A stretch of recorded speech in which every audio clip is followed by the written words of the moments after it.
अवघ्या महाराष्ट्राचं लक्ष लागलेल्या ठाकरे बंधूंच्या युतीच्या घोषणेचा अखेर मुहूर्त ठरला। आज दुपारी 12 वाजता मुंबईतील वरळीमध्ये हॉटेल ब्लू सी मध्ये पत्रकार परिषद घेत दोन्ही पक्षाच्या युतीची घोषणा करतील अशी माहिती खासदार संजय राऊतांनी दिली आहे। मुंबईसह ठाणे, मीरा भाईंदर, नवी मुंबई, कल्याण, डोंबिवली, नाशिक, पुणे महापालिकेची निवडणूक दोन्ही पक्षांनी एकत्र लढायचा निर्णय घेतलेला आहे।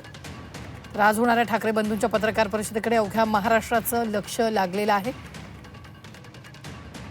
याचं प्रत्येक अपडेट झी 24 तास तुमच्यापर्यंत पोहोचवणार आहे।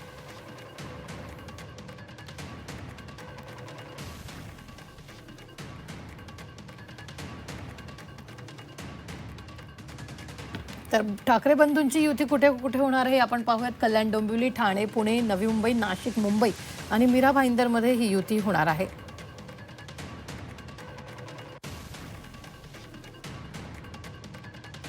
युतीसमोरील आव्हानं देखील आपण पाहणार आहोत।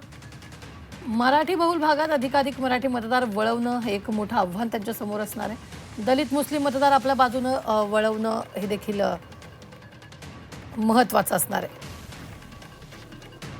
थेट आपले प्रतिनिधी ओम देशमुख आपल्या बरोबर जोडले गेलेले आहेत। ओम, पुणे करायचं या सगळ्या संदर्भामध्ये खरं तर 20 वर्षांपूर्वी ठाकरे कुटुंबात फूट पडली। राज आणि उद्धव वेगळे झाले, पक्ष आणि कुटुंब यामध्ये खरं तर हा तडा गेला आणि हा सगळा वाद मिटावा यासाठी मागच्या 20 वर्षांपासून सातत्यानं प्रयत्न करणारे चंदू मामा, जे महाराष्ट्राला सुपरिचित आहेत, ते चंदू मामा आपल्या सोबत आहेत। मामा, तुमचे जे प्रयत्न होते त्यात सार्थकी ठरतायत। तुम्ही मेळाव्याच्या दिवशी सुद्धा असंच म्हणाला होतात की आज मला आनंद आहे की बाळासाहेबांना सुद्धा या गोष्टीचं खूप समाधान असेल। आज अखेर ती वेळ आली आहे, घटिका समीप आली आणि युतीची घोषणा होते। काय वाटतं? नाही, नक्की मला आनंद आहे। आज एवढ्या वर्षाचा जो प्रयत्न आहे माझा, तुमच्या सर्वांचा, तुझ्या भावनेचा जो आशीर्वाद आहे, पूर्वजांच्या आणि साहेबांची, मीनाताईंची जी इच्छा आहे, आमच्या आईची जी इच्छा होती ती आज पूर्ण होते। याविषयी जो आनंद आणि जो ऐतिहासिक क्षण आहे आणि आजचा दिवस हा खरंच सुवर्ण अक्षरात लिहिण्यासारखा आहे।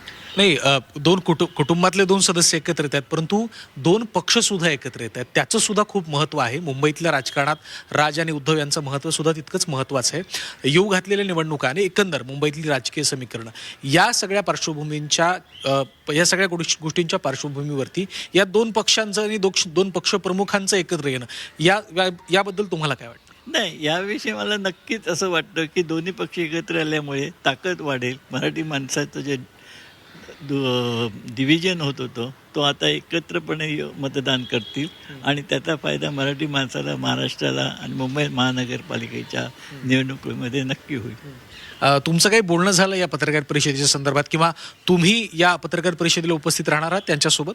आज ॲक्च्युली मी जाणार होतो रमादाला, आमचा वृद्धाश्रम आहे, पण सकाळी 7ला राजाचा फोन आला आणि बोला नाही तुला इथे यायला पाहिजे, तुझी उपस्थिती मला फार आनंदाची असते आणि राजाचा आमंत्रण म्हणजे आदेश असतो।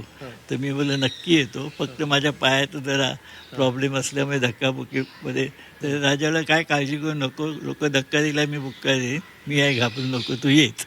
तुमच्या चेहऱ्यावरचा जो आनंद तो अगदी ओसंडून वाहतोय।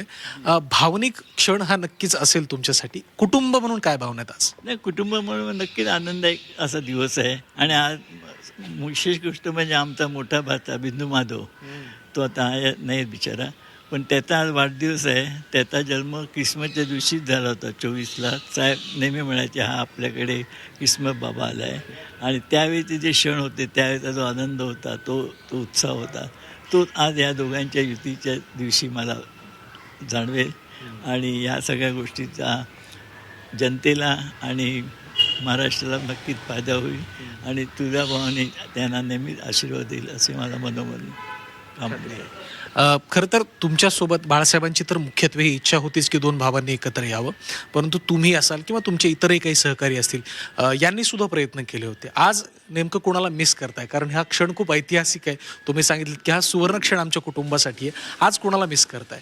आज मिस करतो मी मीनाताईंना, बाळासाहेबांना, आमच्या आईला, की साहेबांची तर शेवटपर्यंत अशी इच्छा होती की ते व्हावं म्हणून, आणि ती जर त्यांच्या हयातीत झाली असती तर हा द्विगुणित झालेला असतात, दुधात साखर असती, पण काही लेट बेटर दॅन नेव्हर, याप्रमाणे आज जो झाला आहे याच्यातसुद्धा माझा आनंद आहे।